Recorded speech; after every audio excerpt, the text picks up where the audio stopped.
Right, so this is a very quick video on how to do a wacom tablet on Gimp. So Gimp is a program that you can use for doing uh, digital painting.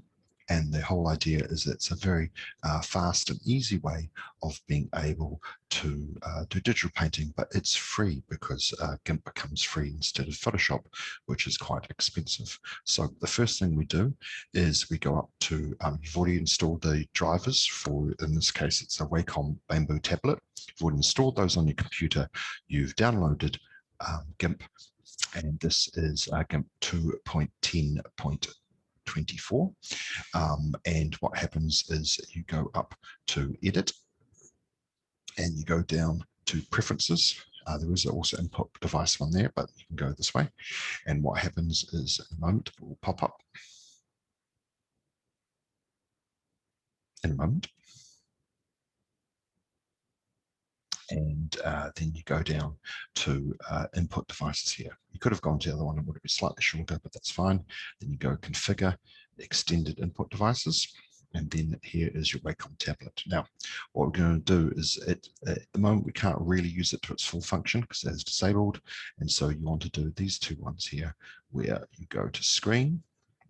Normal pointer is on screen normally. That's what I'm using right now. Turn this one to screen. This one's on disabled as well. And you go that one to screen as well. So both of these, all three of them, are on screen. You then go save. That's been saved now. You hit close and then you go OK. So what we're doing now is going up to File and we go to New. I like using a template, so I go up to A4 piece of paper, defaults to 300 dots per square inch, which is the printable resolution.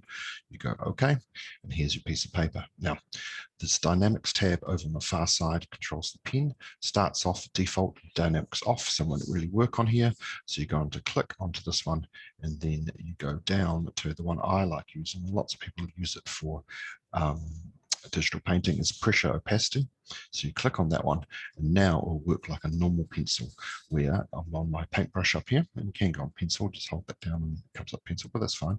And then what you're doing is you press lightly, and it comes out lightly. You press harder, and it actually comes out harder. So it's just like you would draw with a normal pencil, where you can actually sketch things up and paint in there by pressing harder, and it actually comes out harder.